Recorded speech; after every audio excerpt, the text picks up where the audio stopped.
नमस्कार, मैं प्रियंका और मैं आपको सोशियोलॉजी पढ़ा रही हूँ। सोशियोलॉजी विद प्रियंका क्लास में यू आर मोस्ट वेलकम।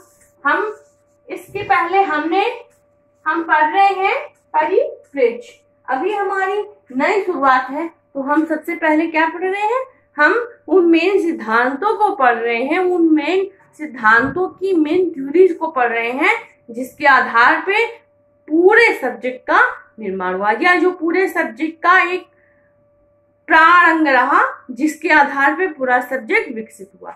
तो अब हम सबसे पहले आएंगे, हम विकासवाद पढ़ चुके हैं, संघर्षवाद पढ़ चुके हैं और उसके साथ ही साथ हम पढ़ चुके हैं विनिमय सिद्धांत, एक्सचेंज थ्योरी, और उसके साथ ही साथ हम दृश्य प्रघटना शास्त्र पढ़ चुके हैं, फेनोमेनोलॉजी पढ़ चुके हैं। अब हम आगे बढ़ेंगे और हम बहुत डीपली नहीं जाएंगे, हम बहुत छोटे स्तर पे दो चीजों को पढ़ लेंगे, संरचनात्मक प्रकार्यवाद और उसके बाद हम पढ़ेंगे अंतःक्रियावाद। आज मैं परिप्रेक्ष्य खत्म कर दूंगी, पर्सपेक्टिव खत्म कर दूंगी और आगे बढ़ूंगी, क्योंकि अब हम संबंधों को पढ़ेंगे, रिलेशनशिप पढ़ेंगे। तो लेकिन अभी हम पढ़ रहे हैं संरचनात्मक प्रकार्यवाद। संरचनात्मक प्रकार्य, स्ट्रक्चर, फंक्शनल। चलिए अब हम आगे बढ़ेंगे।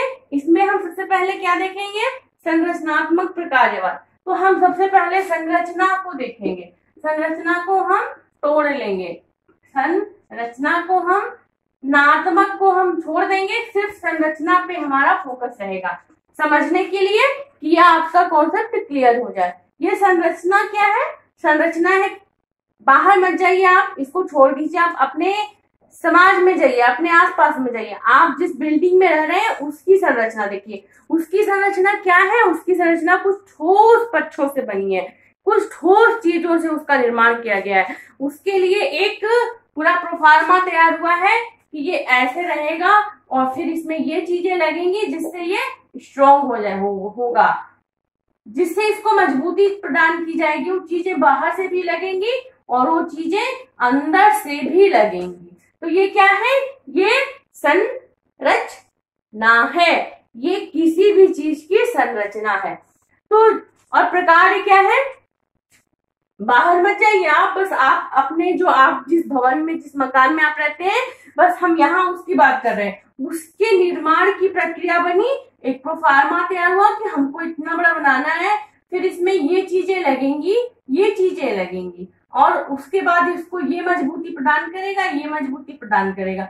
ये इसका क्या हो गया? ये इसका स्ट्रक्चर हो गया। सबसे पहले हम किसी भी संबंध की, किसी भी समाज की, किसी भी चीज की सबसे पहले क्या बनती है? संरचना बनती है। संरचना की भूमिका बनती है, उसके बाद ही संरचना का जन्म होता है। अब ये आपकी संरचना बन गई, संरचना बन के तैयार हो गई। अब इसका प्रकार क्या है? प्रकार में फंक्शन, मतलब उसका यूज क्या है? तो जो संरचना है वह एक ठोस पक्ष है, एक ठोस पक्ष है, ठोस पक्ष है। और प्रकार क्या है? प्रकार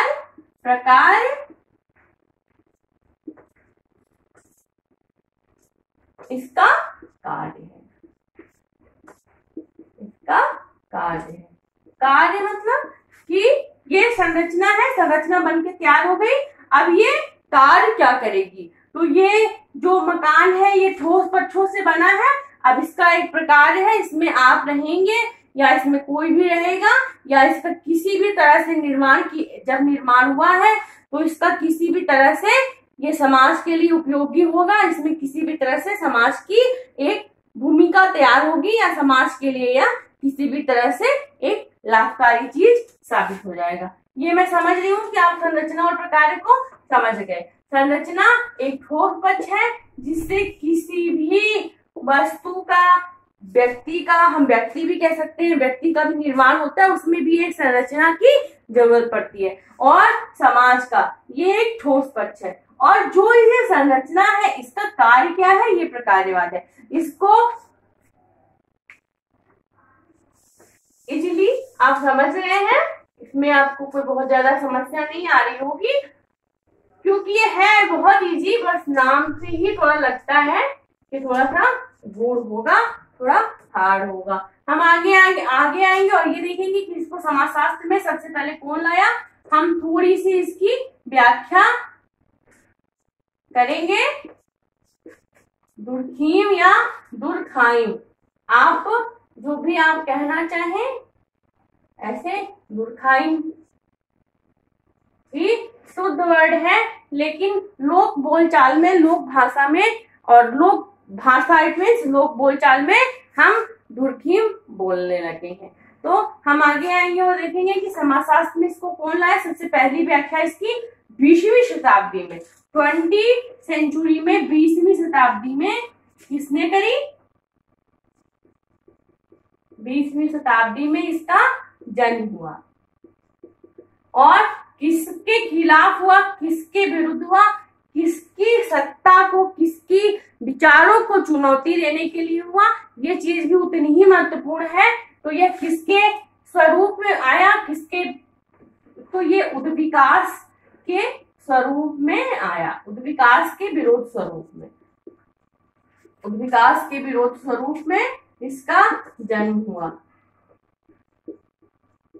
ये क्या मानता है, ये उद्विकासवाद क्या मानता था कि व्यक्ति या समाज जो है वो क्रमशः विकसित हुआ, क्रमशः विकसित हुआ। और ये उद्विकासवाद क्या मानता है कि समाज का एक स्ट्रक्चर है और जो प्रकारात्मक है, जो समाज है उसका स्ट्रक्चर प्रकारात्मक है और यह किसी ना किसी रूप में समाज के लिए बहुत उपयोगी है। यह ऐसा है जो जिसके आधार पर पूरा समाज टिका हुआ है। तो ये उद्विकासवाद जो है ये समाज के क्रमशः चल के विकसित होने की बात करता है। और प्रकार्यवाद क्या कहता है, हालांकि बाद के दिनों में उद्विकासवाद पर एक सहमति बनी कि ये कहता था कि समाज जो है वो जीव की तरह है और जीव की तरह ही विकसित हुआ या जीव की तरह ही आगे बढ़ा।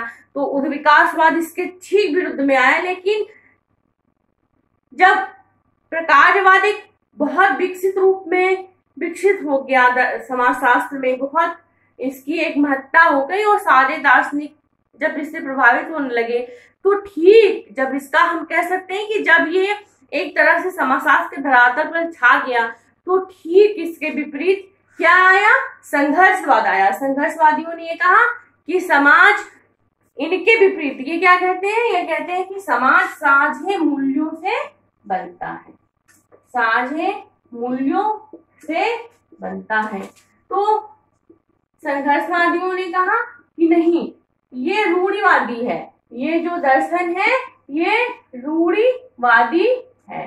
संघर्ष से समाज का निर्माण होता है, प्रकार से समाज का निर्माण हमेशा नहीं होता है। कभी कभी बदलाव के लिए, चेंजिंग के लिए किसकी जरूरत पड़ती है, संघर्ष की जरूरत पड़ती है।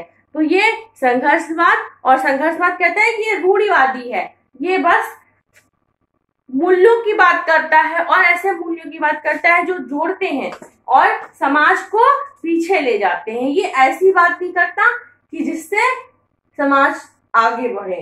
तो ये संरचनात्मक प्रकार्यवाद है।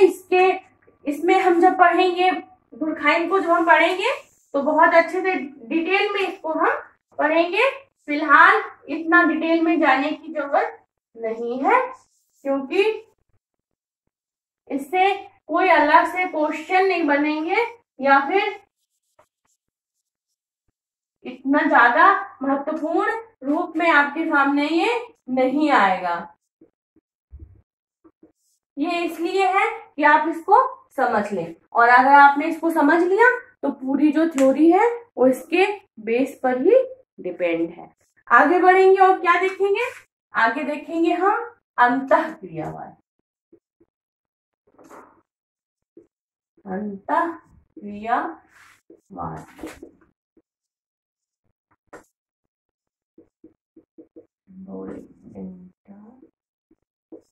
चलिए अंतःक्रियावाद क्या है। अंतःक्रियावाद के लिए आपको बहुत ज्यादा पीछे जाने की जरूरत नहीं है। अंतःक्रियावाद के लिए भी आप अपने समाज में वापस जाइए और वहीं से आप अंतःक्रियावाद को समझ जाएंगे। तो अंतःक्रियावाद को समझने के लिए सबसे पहली जरूरत है अंतःक्रियावाद का जन्म कैसे हुआ?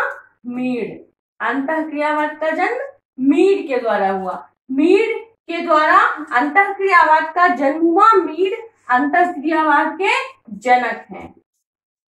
जैसे संरचनात्मक प्रकारवाद के कौन है? दुर्कीम है। संघर्षवाद के मार्क्स हैं। वैसे ही इसके कौन है? उद्विकासवाद के स्पेंसर हैं। सामाजिक उद्विकासवाद के वैसे तो जीव विकासवाद के कौन है? डार्विन है, मगर सामाजिक उद्विकासवाद के कौन है? स्पेंसर है। अब यहाँ आते हैं, मीड जो है वो जनक है, लेकिन मीड ने बहुत सारी इसके सिद्धांतों की व्याख्या की और इसको ले आए, सब समाजशास्त्र में ले आए। लेकिन एक बात, जो मीड ने कोई बुक नहीं लिखी, पर्टिकुलर कोई बुक नहीं लिखी, बाद में इनके जो शिष्य थे उन्होंने इनके जो लेख थे या जो इन्होंने लिखे थे, लेक्चर दिए थे, उसको लिख के इनके एक बुक के रूप में सामने ले आए। लेकिन अंतःक्रियावाद को जो सबसे ज्यादा जिसने जो है प्रचारित किया वह कौन था? ब्लूमर। ब्लूमर ने अंतःक्रियावाद को सबसे ज्यादा प्रचारित किया और एक ऐसा विषय बनाया जिसको समाजशास्त्र में हम पढ़ने लगे। अंतःक्रियावाद के जनक के ऊपर भी एक हमेशा विवाद रहता है। हमेशा कुछ विद्वान, अधिकतर विद्वान इस पर सहमत हैं कि इसका जन्म मीड के द्वारा ही किया गया है, परंतु कहीं कहीं ऐसा विवाद भी सामने आ जाता है कि ब्लूमर ने भी इसको जन्म दिया है। इसलिए अगर ऐसा कभी आपको लगे मीड नहीं है तो फिर वो ब्लूमर ही होंगे, क्योंकि ब्लूमर ने इसको प्रतिस्थापित किया था। अब हम आएंगे, देखेंगे अंतःक्रियावाद क्या है। अंतःक्रियावाद एक संबंध की बस व्याख्या है। आप इसको अपने आसपास के समाज से समझिए, बाहर मत जाइए, बाहर जाने पर उलझ जाता है। हम जितना अपने आसपास से लेंगे उतना चीजें हमको उतनी जल्दी क्लियर हो जाएंगी, और जब क्लियर हो जाएंगी फिर उसके बाद आप इस चीज को समझने की कोशिश करिए। अंतःक्रियावाद ये है कि देखिए, एक व्यक्ति है और एक हम कह सकते हैं एक व्यक्ति है, एक पर्सन है और एक वैश्या है। तो वैश्या इट मीन्स जो नाचती गाती हैं या सेक्स वर्कर हम कह सकते हैं। तो हमें ये अंतःक्रियावादी ये अध्ययन नहीं करेगा कि उनका समाज में क्या प्रभाव पड़ेगा या उनका समाज में क्या प्रभाव पड़ेगा, या फिर ये भी अध्ययन नहीं करेगा कि वह समाज, उनके साथ ऐसा क्या हुआ कि उन्होंने इस काम को अपनाया। वह इन दोनों चीजों का अध्ययन नहीं करेगा जो कि हमारे लिए बहुत मेन है, बहुत महत्वपूर्ण है हमारे समाज के लिए। वह क्या अध्ययन करेगा? वह यह अध्ययन करेगा कि उस वैश्या और उस पुरुष के बीच कैसा संबंध है, कैसी अंतःक्रिया है। तो जो अंतःक्रिया है वह उसी की बात करता है, वह मेन सिर्फ संबंधों की बात करता है, सिर्फ अंतःक्रिया की बात करता है। चलिए आगे बढ़ते हैं और इसमें हम देखते हैं, आप अंतःक्रिया को समझ गए होंगे कि वह किसी भी एक दो व्यक्ति के भी संबंध है तो वह ये अध्ययन नहीं करेगा कि ये संबंध क्यों है या कैसे है या इसका कारण क्या है। कोई अपराधी बना तो वह ये अध्ययन नहीं करेगा कि वो ऐसा क्यों बना, वो यह अध्ययन करेगा कि उसका उस अपराध में जुड़े व्यक्ति से कैसा संबंध था। और चलिए अब आगे आऊंगी मैं और मैं इसका थोड़ा सा विश्लेषण करूंगी। मैं आपके सामने मीड का विश्लेषण करूंगी। मैं कैसे बदलता है, अंतःक्रियावाद इसकी बहुत अच्छी व्याख्या करता है। मैं हूं, लेकिन आप हैं। लेकिन आप जब समाज से मिलेंगे तो आप क्या बन जाएंगे? आप सामाजिक स्व बन जाएंगे। जब आप समाज से मिलेंगे आप मैं नहीं रहेंगे, आप क्या बन जाएंगे? आप बन जाएंगे मुझे। सामाजिक ये क्या हुआ, ये सामाजिक स्व है, सामाजिक स्व है। ये आपको मैं नहीं रहने देता, ये मुझे पे आ जाता है। ये जो जगत है सामाजिक जगत, ये आपको, जैसे आपने कहा मैं बैठा था लेकिन वो आया और वो मुझे बाहर ले गया, तो ये मुझे क्या है, ये मुझे सामाजिक स्व है। आप जैसे ही समाज से जुड़े आपका मैं चेंज हो गया, वो क्या हो गया, मुझे हो गया। तो ये मुझे की ही बात करते हैं कि समाज में व्यक्ति जब दूसरे से जुड़ता है तो कैसे उसकी भूमिका प्रभावित होती है। लेकिन अब ये मुझे आप हो गए, आप मुझे हो गए, मैं से आप मुझे हो गए। अब मुझे जो है वो क्या करना है, आपको बाहर जाना है। बाहर जाना है तो आपका जो भी दोस्त है या आप जिस भी काम के लिए बाहर गए, अपने दोस्त से मिलने गए या आप जो कुछ भी करने बाहर गए, आप इसको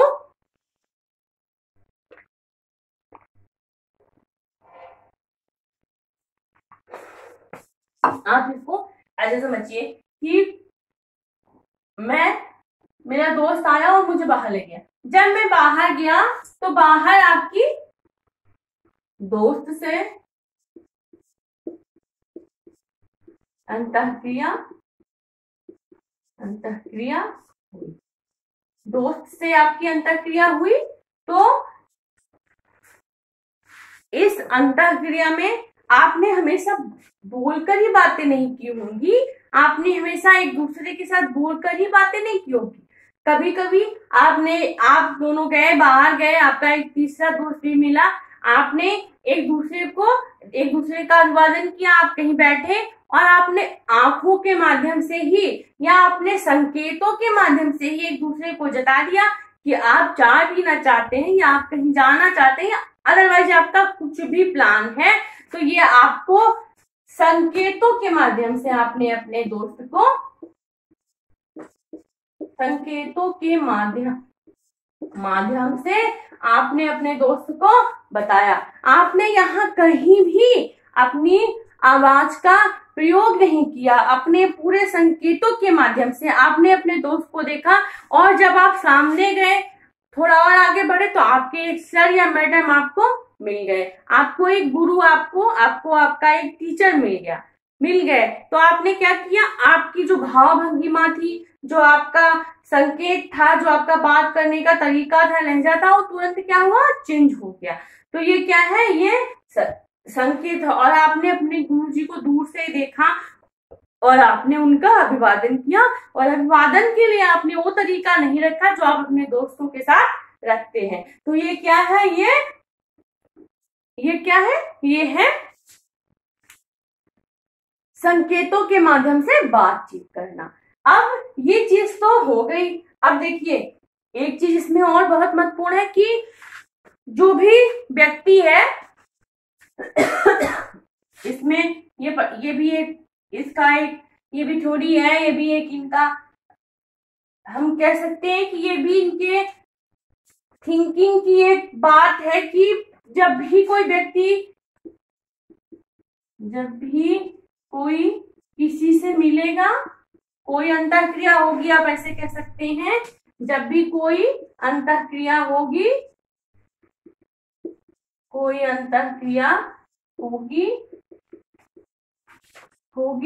वह हमेशा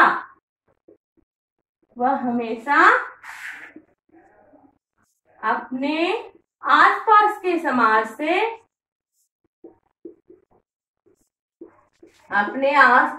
समाज से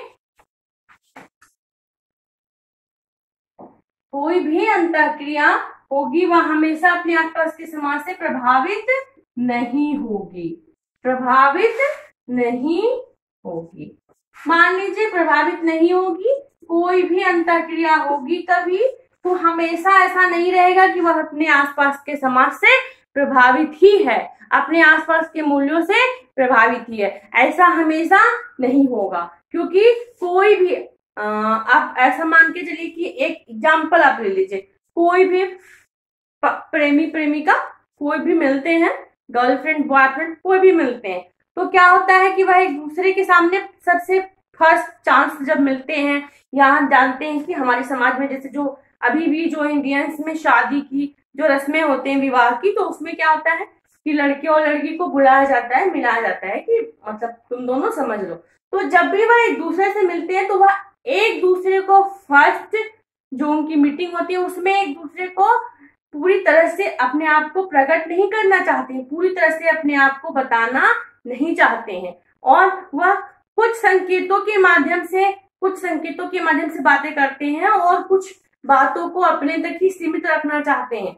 तो ये क्या है, ये पूरी तरह से गए तो है मिलने, वहां पे उनको बात करनी है, मगर वो पूरी तरह से प्रकट नहीं होते हैं और वो कुछ बातों को संकेतों के माध्यम से करते हैं, कुछ भावनाओं को संकेतों के माध्यम से प्रकट करते हैं। तो ये क्या है कि कोई भी अंतःक्रिया होगी हमेशा वह अपने आसपास के समाज से प्रभावित नहीं होगी, समाज में इट मीन्स मूल्यों से प्रभावित नहीं होगी। तो ये क्या है, ये अंतःक्रियावाद है।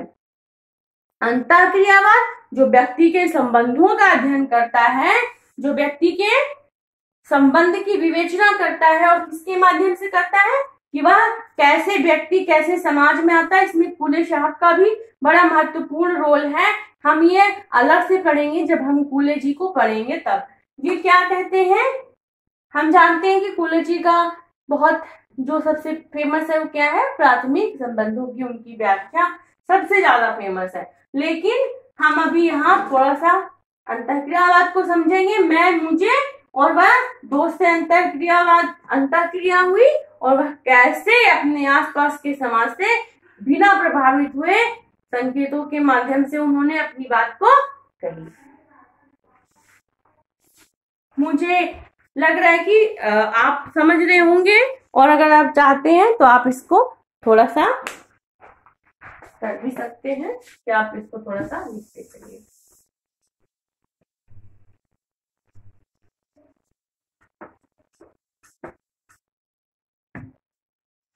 अब मैं आपको संरचनावाद बताऊंगी। संरचनावाद ये किसका है, ये इसके जनक लेवी स्ट्रॉस हैं। लेवी स्ट्रॉस है, ये फ्रांस के थे और इसके बाद इसको सिसोर ने आगे बढ़ाया। हम बहुत ज्यादा इसके डिटेल में नहीं जाएंगे और हम इसको बस थोड़ा सा समझेंगे कि ये क्या बात करते हैं। ये मानवी मस्तिष्क और भाषा के विखंडन की बात करते हैं। ये मानवीय मस्तिष्क क्या है, मानव का मस्तिष्क। ये बात करते हैं कि जो भी जैसे समाज में जो भी भूमिकाएं आती हैं, सामाजिक प्रतिमान आते हैं, वह कहाँ बनते हैं, सबसे पहले मानव मस्तिष्क में बनते हैं, और भाषा जो है वह इसमें एक महत्वपूर्ण भूमिका निभाती है। इसका जो है बहुत लंबा है इनका संरचनावाद, और इसको समझने के लिए सबसे ज्यादा जरूरी बात यह है कि हम ये समझ लें कि यह जो है उतना उपयोगी नहीं रहा। उपयोगी का मतलब ये है कि यह सामाजिक जीवन के लिए उतना उपयोगी नहीं रहा। इसकी थ्योरी सामाजिक जीवन के लिए उतनी उपयोगी नहीं रही जितनी विद्वतापूर्ण बातों के लिए रही है।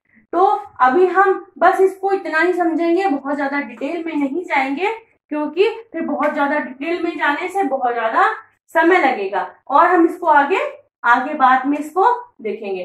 संरचनावाद के जनक लेवी स्ट्रॉस है, जो मानव मस्तिष्क और भाषा की बात करता है। एक बाद में फिर इसके आगे जाने पर दरिदा आए, और उन्होंने उत्तर संरचनावाद की बात करी। उत्तर संरचनावाद अब भाषा के विखंडन की यही वो बात करते हैं, लेकिन और फिर मानव मस्तिष्क की भी बहुत लंबी इसकी चर्चा है, तो हम उस पर नहीं जाएंगे, क्योंकि अब हम आगे बढ़ेंगे। अगर आप चाहें तो आप इन सबको छोटे छोटे पेज में, छोटी कॉपियों में आप उतार सकते हैं, क्योंकि ये बहुत महत्वपूर्ण हो जाते हैं जब ये क्लियर हो जाते हैं कि ये कहना क्या चाह रहे हैं, आपको बस यही समझना है ये कहना क्या चाह रहे हैं। चलिए आगे आते हैं और अस्तित्ववाद देखते हैं। अस्तित्ववाद, अस्तित्ववाद शास्त्री जी का है और ये कहता है कि ये व्यक्ति के अस्तित्व की बात करते हैं। ये कहते हैं कि समाज जो मूल्यवान है, मूल्यहीन है, उसमें व्यक्ति की क्या भूमिका है, व्यक्ति का अस्तित्व क्या है। तो ये यही अस्तित्व की बात करते हैं। अस्तित्व, अस्तित्व की बात। मानवतावाद भी आएंगे। मानवतावाद संरचना, मानवतावाद क्या है, बस मानवता की बात जो पश्चिम से पूरब में आई, कि पश्चिम से पूरब में आई, पूरब के कि हर व्यक्ति के लिए समाज में जो भी चीजें हैं वह उपलब्ध हो और सभी के अंदर एक मानवता की भावना हो, मतलब सभी के अंदर एक ऐसी भावना हो कि किसी का भी हमारे तरफ से अहित ना हो या सभी का जीवन एक अच्छे रूप में चलता रहे। इसकी बाद में व्याख्या करेंगे। एक रेडिकल समाजशास्त्र आया, रेडिकल, ये महिलाओं के लिए। अतिवादी, ये अतिवादियों की बात करते हैं, महिलाएं मेन हैं।